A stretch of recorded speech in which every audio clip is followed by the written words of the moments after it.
अस्सलाम वालेकुम, welcome to this video. उम्मीद है कि सब खैरियत से होंगे। अल्लाह का शुक्र है कि मैं भी ठीक हूँ। और आज का व्लॉग बड़ा ही एनर्जेटिक व्लॉग होगा और आपके लिए काफ़ी क्लीनिंग मोटिवेशन होगी।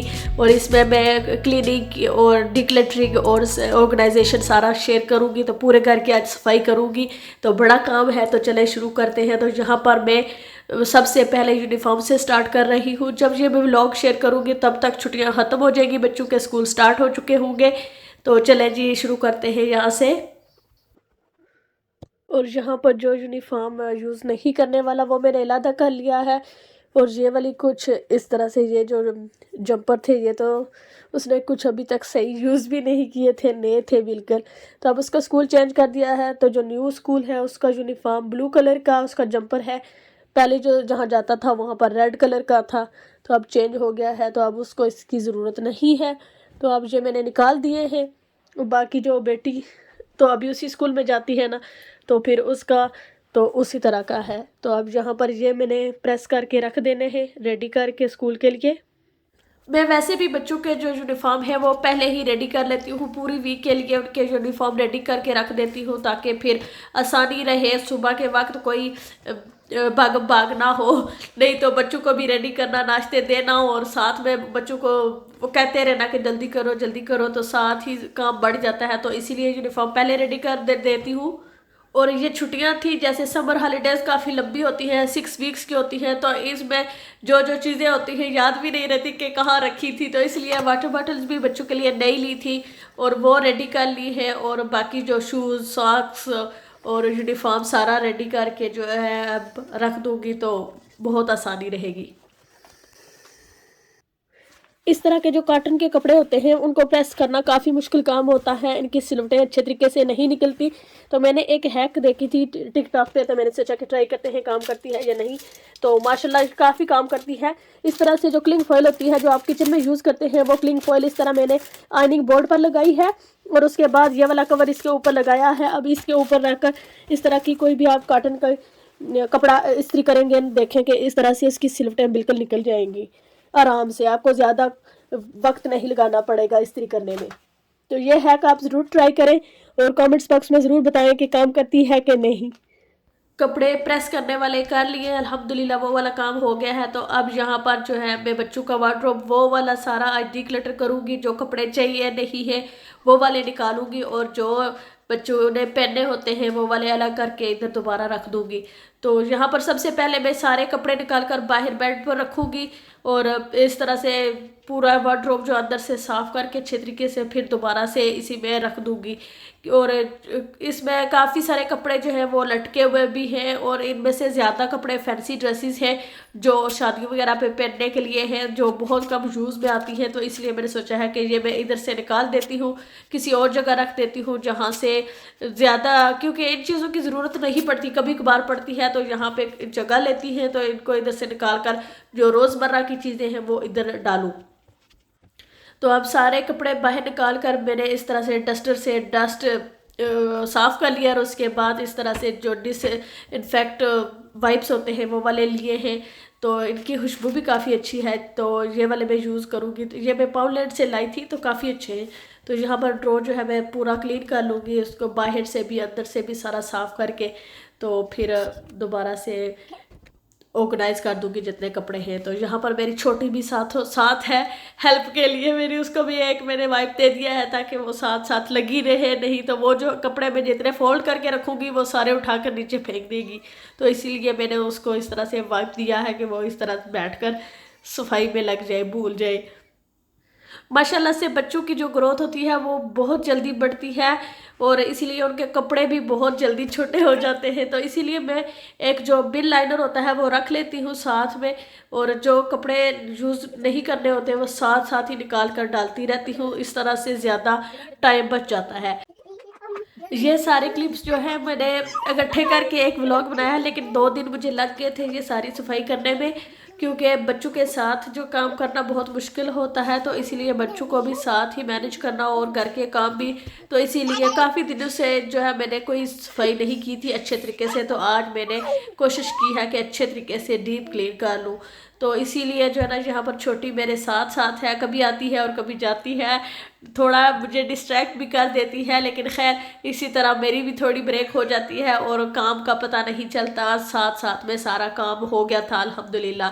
तो यहाँ पर जो वार्डरोब है वो अल्हम्दुलिल्लाह सारा साफ़ हो गया है, डिक्लटर भी कर लिया है, जो चीज़ें नहीं चाहिए थी वो निकाल दी है, बाकी फोल्ड करके दोबारा से रख दी है। और ये बेटे का था, बेटे के जो है मैं नीचे बेड में रखती हूँ उसके, और फोल्ड करके, तो वो जो है उसका ज़्यादा बेहतर रहता है, वो ज़्यादा मैस नहीं था, थोड़ी चीज़ें थी और उसकी जो निकालने वाली थी वो निकाल कर तो बिल्कुल थोड़ी सी चीज़ें रह गई थी। अब बच्चों के लिए जो नाइटीज़ होते हैं, पजामाज वगैरह, वो चाहिए थे, लेकिन अभी तक शॉपिंग का कोई टाइम नहीं मिला, ना मैं कहीं जा सकी, तो इसलिए कोई शॉपिंग नहीं की। पहले ये वाले सारे कंप्लीट करूँगी काम और उसके बाद कुछ सोचूंगी। तो आज मैंने ये बेड शीट्स वगैरह भी उतारनी है, ये भी वॉशिंग वाला काम काफ़ी ज़्यादा है। एक लास्ट कुछ वीक्स से ऐसा होता है कि मैं जो है ना वीकेंड पर सारी जो है लॉन्ड्री करती हूँ, तो 3-4 लॉन्ड्रीज हो जाती हैं, कभी कभी 2 होती हैं, तो एक ही दिन वॉश करना मेरा ख्याल है वो अच्छा नहीं है। तो इसलिए मैंने सोचा है कि एवरीडे जो है एक लॉन्ड्री लगा दूँ, तो इस तरह से लॉन्ड्री पर भी बोझ ना पड़े बेचारी पे, तो काम भी जो है ना साथ साथ चलता रहे, हो जाए सारा। तो मैं सारे काम रूटीन में करती हूँ अल्हम्दुलिल्लाह, और बहुत अच्छे तरीके से हो जाते थे, लेकिन इन छुट्टियों में तो बहुत मैं लेज़ी रही, पता नहीं क्या। मैं सोच रही थी कि क्यों ऐसा हुआ कि मैं कोई काम नहीं सही तरीके से कर सकी। तो ये छुट्टियाँ मेरी काफ़ी बिजी गुजरी है, पहले शादियाँ वगैरह आ गई और उसके बाद बच्चों के काम और बहुत सारी आगे पीछे बिहाइंड द सीन बहुत कुछ चलता रहा, जिसकी वजह से मेरी रूटीन ख़राब हुई है।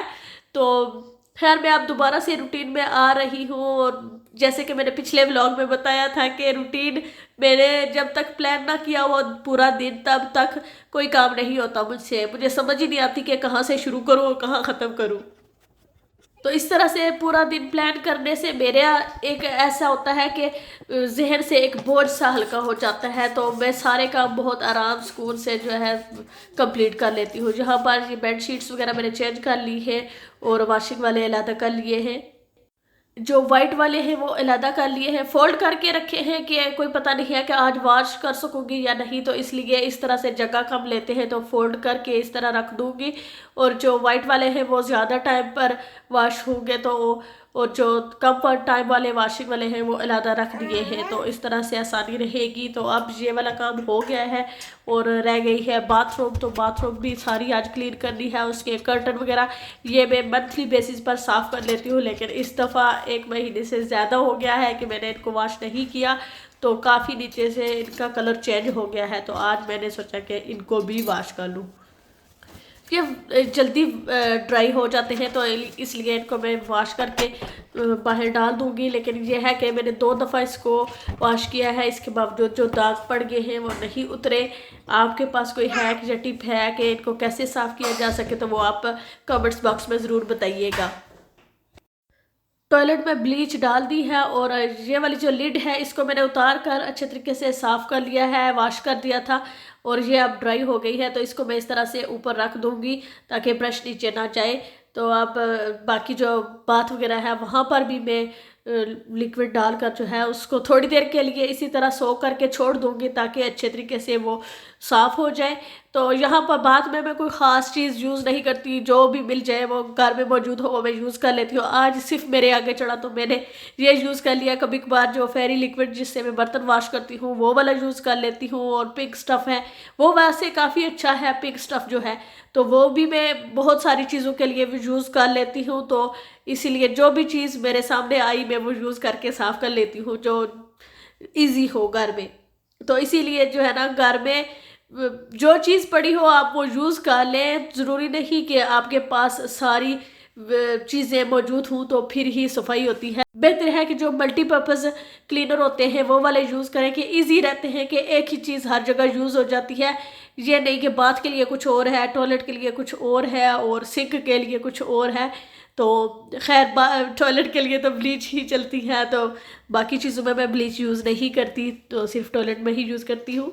और इस तरह वॉश करने के बाद में कोई भी माइक्रोफाइबर जो क्लॉथ होते हैं वो वाला एक लेकर इस तरह से जो टैप होते हैं वो साफ़ कर लेती हूँ, क्योंकि इससे जो है ना एक शाइन आती है। जो माइक्रोफाइबर क्लॉथ होता है इससे जितना भी स्टेनलेस स्टील होता है उसमें एक शाइन सी आती है। तो ये वाली हैक आप ज़रूर ट्राई करें, बिल्कुल नए लगते हैं और ड्राई और साफ़ सुथरे चमक सी एक आ जाती है, शाइनी शाइनी लगते हैं। बेशक वो शावर हो और जहाँ भी स्टेनलेस स्टील होता है ना वहाँ पर आप इसको जो ड्राई करने के लिए यूज़ कर सकते हैं, क्योंकि पानी के दाग पड़ जाते हैं। तो इससे साफ जो माइक्रोफाइबर क्लॉथ है ये यूज़ करेंगे तो पानी के दाग उतर जाएंगे, उस पर दाग नहीं पड़ेंगे।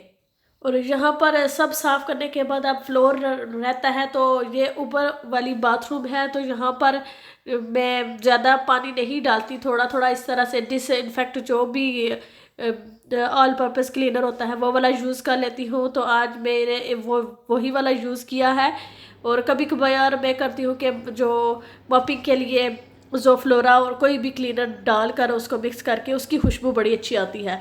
तो सारी क्लीनिंग करने के बाद इस तरह सिंक में और टॉयलेट में जो है ज़ोफ्लोरा में डाल देती हूँ, उसकी एक कैप जो होती है साथ वाली वो वाली डाल देती हूँ। तो उससे जो है ना बाथरूम में खुशबू बहुत प्यारी आती है, बिल्कुल फ्रेश फ्रेश होती है।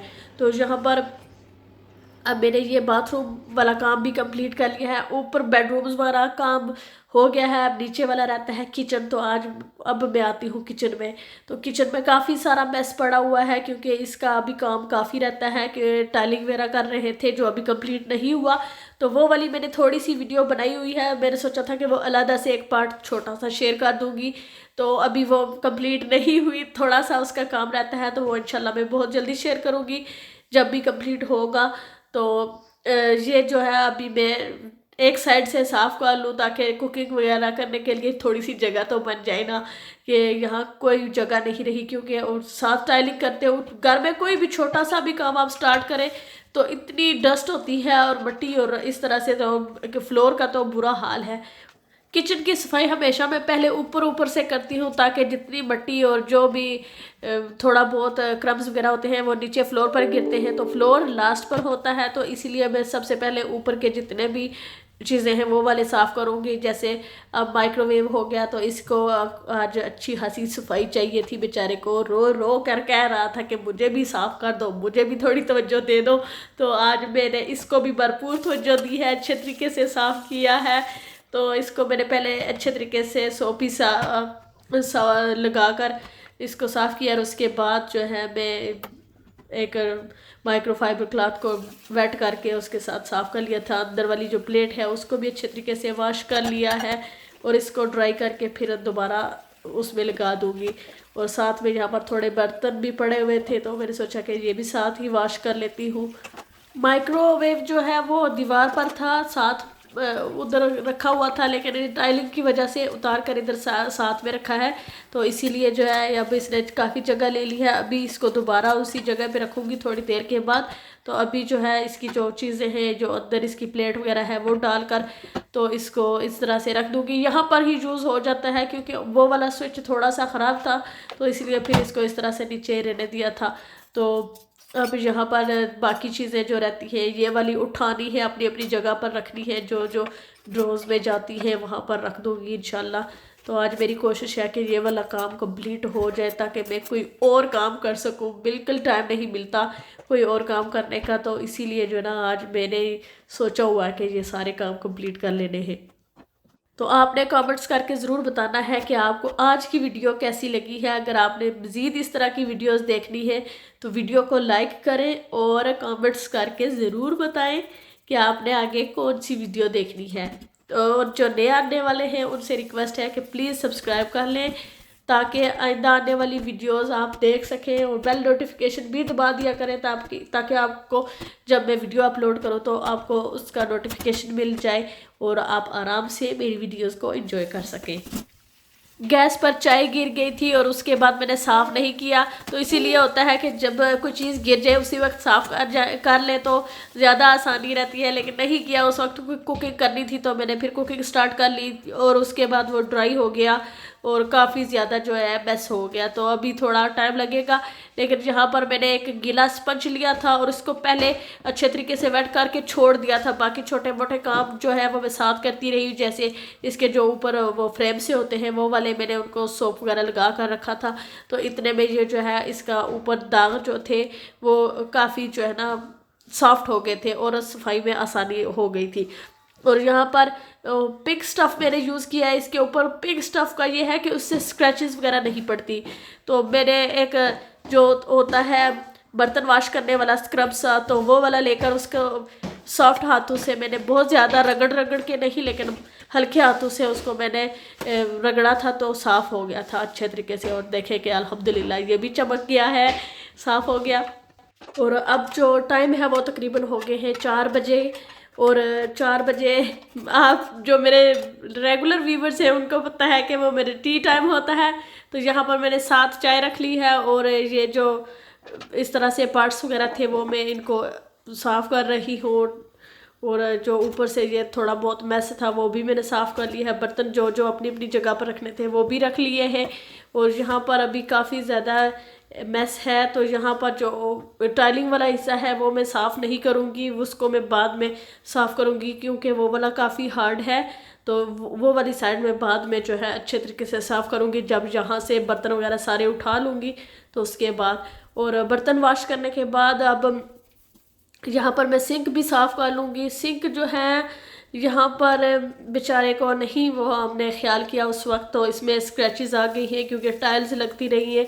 और जो वो होता है पता नहीं उसको ग्लू सी होती है टाइलिंग के लिए, जो टाइल के लिए होती है ना, तो वो वाला भी गिरता रहा है। तो वो जब साफ़ करते रहे हैं ख्याल नहीं किया तो स्क्रैचेस काफ़ी आ गई हैं। अब कैमरा में तो नज़र नहीं आती, लेकिन ये ब्रांड न्यू था सिंक, तो अब तो इस बेचारे की हालत नहीं रही। खैर अभी काम चलाता है। तो ये स्प्रे स्टेनलेस स्टील के लिए थी और ये भी सिर्फ की कंपनी है उसी की है। तो ये काफ़ी अच्छी है, काफ़ी अच्छी शाइन आ जाती है इस सिंक में। तो ये मैं सिर्फ इस सिंक पर ही यूज़ करती हूँ। तो काफ़ी अगर ग्रीसी वगैरह हो तो तब भी इसके दाग इसके साथ उतर जाते हैं। लेकिन ये जो जैसे मैं बताया था कि वो पिंक स्टफ़ मैं यूज़ कर लेती हूँ कभी कभार, और कभी कभार ये वाला यूज़ कर लेती हूँ। तो आज मैंने ये यूज़ किया था क्योंकि आज मुझे थोड़ी शाइनी शाइनी सा चाहिए था, चमकता दमकता सिंक, तो इसलिए फिर मैंने ये वाला यूज़ कर लिया था।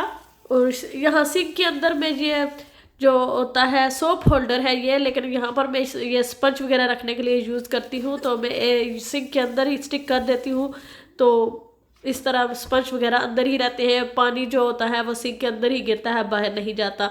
और यहाँ पर मैंने जो फ्लोरा डाला है तो अब इस पूरे किचन में जो है इसकी फ्रेश खुशबू आती रहेगी, तो बहुत अच्छा फील होता है।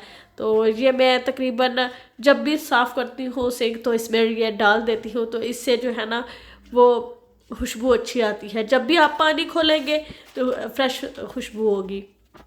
अब मैंने चाय वगैरह पी ली है, मैंने अपनी चाय एंजॉय कर ली है। उसके बाद ये वाली साइड आती है, इसको भी साफ़ करना है। इस साइड पर ज़्यादातर टोस्टर होता है क्योंकि टोस्टर जो है ज़्यादा यूज़ होता है, तो मैं वो इसी साइड पर रखती हूँ और बाहर ही रहने देती हूँ। ये फ्रूट्स वगैरह कुछ थे जो मैंने बैग्स में से नहीं निकाले थे, तो वो भी निकाल कर इस तरह से बास्केट में डाल दिए हैं।